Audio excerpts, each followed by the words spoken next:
My guest today has learned this business from the ground up, and he's worked in both the Harley Davidson side and the power sports side. As the saying goes, some people are born on third base and think they hit a triple. Not my guest today. This kid has earned it. He's the co-owner of not one, not two, but three power sports stores. My guest today, Brandon Nash of Nash Power Sports. Brandon, I'd like to speak with you. Brandon, aka Stud Muffin. I would like to speak with you about your origin story.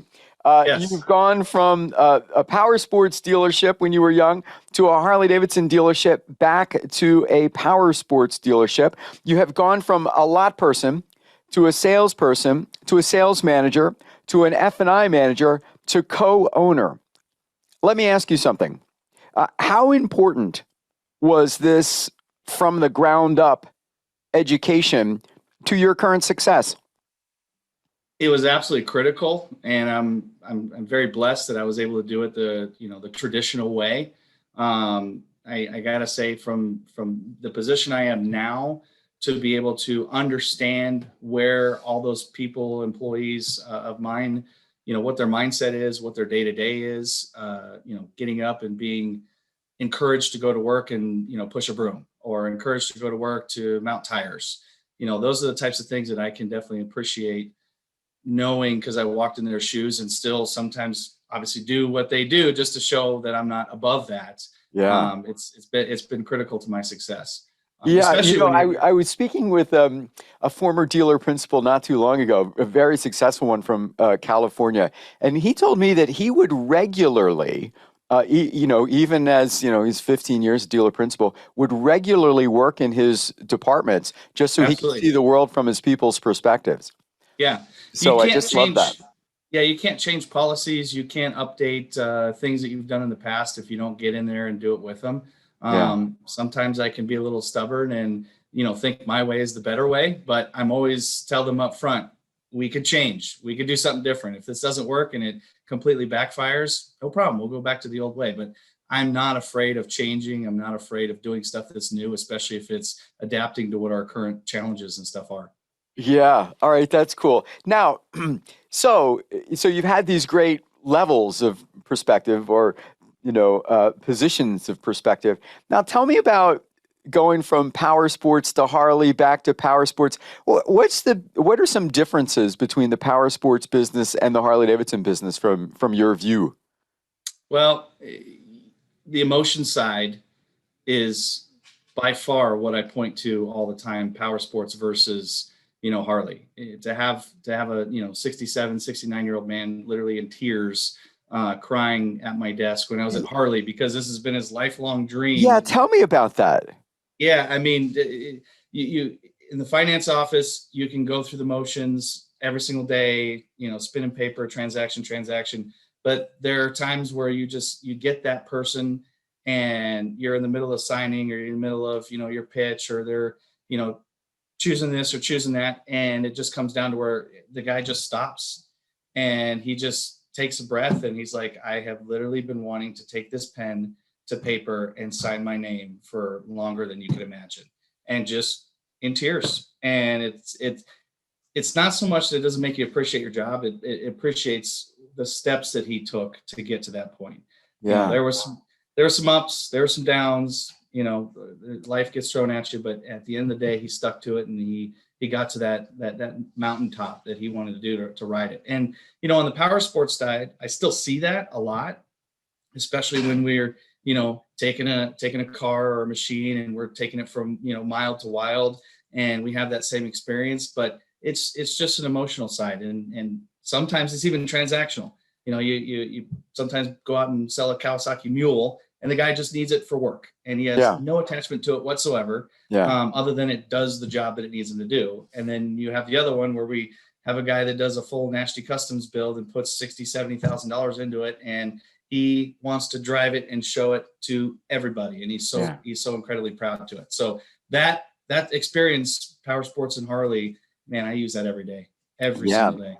That's very interesting. So, do you find that you have to be even more chameleon-like in your adapting to working with customers, or so Yes. how is that what it is? It's so much chameleon. It's so much, you step in front of someone, you can't judge them. You can't, think that they don't have a pot to piss in. Yeah. You can't, you just have to go after it and find out who they are, what they like. And the Harley side was so much of that, right? You're finding out, are they performance guy? Are they a comfort guy? Are they, something that has got to have, all of it, speed, style. And Yeah. then you put that into, the power sports side. But the decision making is also the chameleon part, right? A Harley customer is going to take traditionally much longer to make that ultimate decision of buying one, where on your power sports side, man, they could be on the hunt for, a little 50cc dirt bike for their kid for the birthday, and you get one shot to either make their day or they're moving on to the next place, and they don't have as much, dealership loyalty or Yeah. brand loyalty for that specific too. So you always got to be on your A game. Yeah, that's It interesting. doesn't quit. This idea of being a chameleon is not that you're being inauthentic, but Right. rather what you're doing is treating them the way they want to be treated, which is the key. Yep. You've prompted my curiosity here when you made a statement, uh, and I think this is in your email signature as well. I only need one day for 1 hour to have one conversation to help you change your life for the better. Tell me about that. I absolutely feel that, breed it with salespeople and stuff. I am full blown process. I've grown up in, your 9 to 10 step, system. And within that 1 hour, you've got to pay attention as a salesperson. You've got to understand that, your greet and your probe, whichever one you find more important to the other. Me, it's probe. I need to find out all the information that I possibly can. And realistically, even if you go on the other side of the steps, you still go back to probe because you still ask questions throughout the process. But really, to take that time and make the customer feel that you have all their attention, you are appreciative that they decided to come to your store and speak to you. And because if you do something wrong, they can go to another store and start the whole process over again. Yeah. And at the end of it, I really want to make sure that when we're altering their life, that they're doing it for the better of what they choose, what works for them. That you had an honest conversation and try not to put them on something that they don't need, something that they're not going to enjoy 6 months down the road. That's the worst thing, whether it was power sports or Harley, is to have someone come back and say, 2 weeks, 2 months, this was just not what I needed. This Yeah. is a bad buy. And it was always a goal of ours to make sure that we're going to alter your life for the better, and we're going to do it not just today, but down the road. And we're going to be your we got to be your I gotta guy. We got to be your dealership. Well, and what I find so interesting about it is the way it ties you to your purpose. Mhm. So one of the things that keeps you in and keeps it going, I think, is Yeah. that you are truly connected to your purpose, which is Right. that, improving Right. people's lives through power sports. I just love that. You've got 3 stores now, Mesa, Phoenix, and Scottsdale. What should dealers know about running multiple locations? Well, the obvious is patience, just because, when you're under one conglomerate name, right, whether it's your last name or whether it's something that you brought up, you can't go in there, whether you're at the beginning of, an acquisition, or you're a little bit later to when an acquisition was already put in place, like I was, right? Like, we bought these other stores. I was still up in Oregon at the Harley dealer, and I came a little bit later. But you can't just go in and completely force them to do something a different way, your way, right? You got to kind of massage it a little bit. You got to work with them. You got to find out as far as what they like, what they are successful at. You got to learn your market, right? I can go 45 minutes from one side of town to the other, and the demographics are totally different. Isn't that That's where something? that chameleon goes in, and then I can go another 20 minutes over into Scottsdale, and everybody that, the stereotype or the stigma of Scottsdale is, man, it's white glove, you got to be boutique, and it's all those things. It's just a different clientele. So you really got to, be patient in the process that you want to do, and not just feel like day one, week one, month one, that you're just going to change the world and everyone's just going to do all of it at once. Let me ask you something. Yeah, we've known each other since what, 2014? Yeah. Yeah. Um, do you find it at times difficult to be patient? Yes. And I think Yeah, that has that's more. so I funny think because that I do too. yeah. You know, and it's I why don't they get it? Why don't they yeah. just see it? You know? Yeah.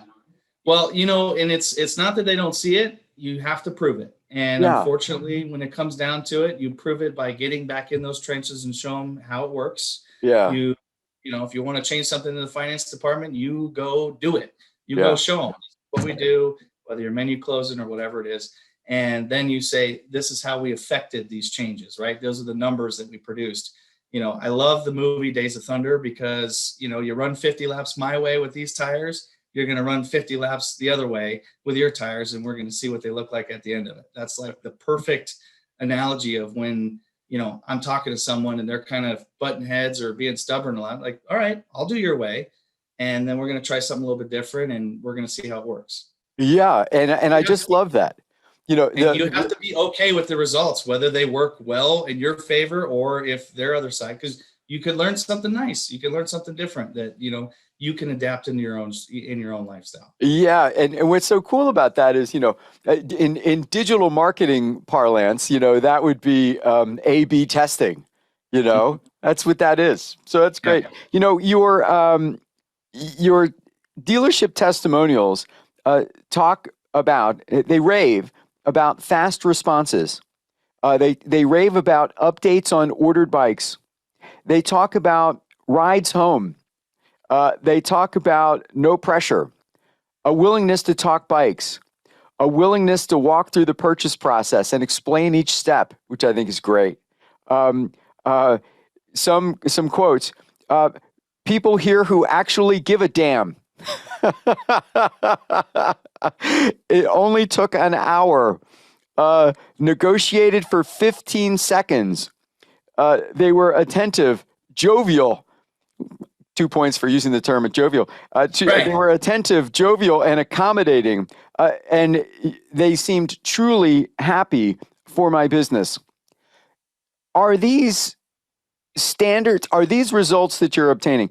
Would you describe them as standards or policies, or just a natural outcropping of a terrific culture that you've built, Brandon? I've struggled with this for years as far as what would I want my experience to be at if I was to purchase something. And one day I just sat down and wrote, this is what I would want. I would want someone to do all those things. I would want someone to pay attention to me, not have 4 or 5 different deals going on at a time. I would want to make sure that I felt like I was important to them, that they listened to what my needs, what my wants, all that type of stuff is. And when it came down to pricing, if the guy did a good enough job for me, I'm giving him the money, because I walked in there and I had a certain interest about something and I decided that the product was worth its value and the place that I was going to buy it from was worth its value. So sitting down and kind of doing those highlights and stuff like that, you have to create a culture. And that's where the patience level is not going to be tolerated with 3 stores. That is something when you're building a culture that everyone has to give a crap. They have to make sure that they, pay attention to the customer. I want to make sure that, especially with some of our rides that we do and the community of side by sides and or motorcycles, I want our name in the campfire situation to be as positive as it possibly can. Right. Right. So when it comes to pricing, when it comes to protection products, all that type of stuff, I want to make sure that Nash Power Sports' name is the best that it can be. And if there's something that I can improve on, all I ask is that you give me a chance to improve on it. And I tell every single customer that I come in contact with, hey, if we're not doing a good job, let me know how I can do better and better for you. Because every customer is different, every purchase is different. And if we could try to blend all those together to be a good experience for the masses, that's what we want. And that's what you want. Yeah, that's just it, isn't it? It's a balance. Let's get back to the culture thing. So how do you create or nurture or perpetuate this culture of people who give a damn?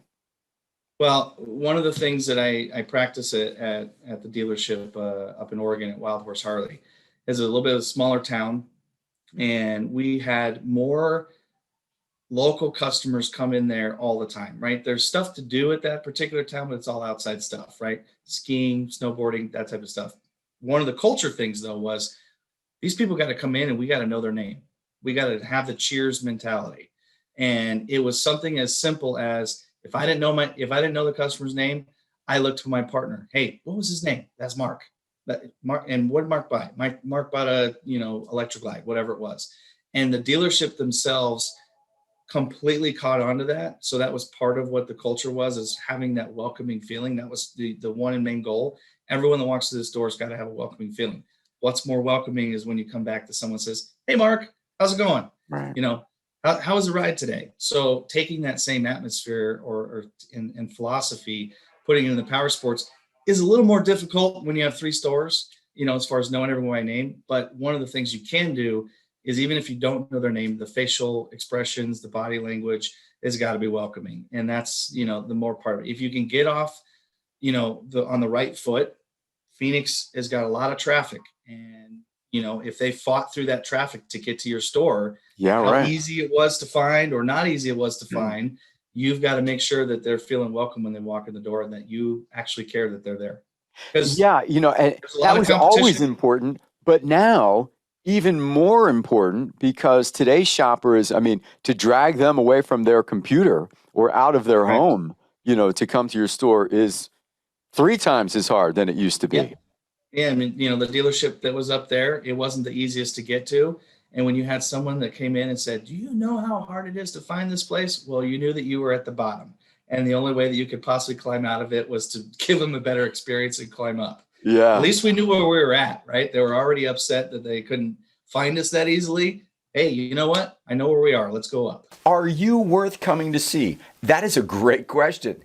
In today's market, for you to pull a customer into your bricks and mortar store, your in-dealership experience better be personalized.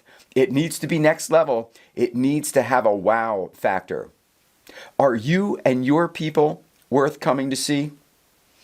I don't know, but what I do know is you're going to want to see the next episode with Brandon Nash, where we'll talk about his approach to pricing, customers, and that's right, we're going to get nasty. Now, go sell something, will you?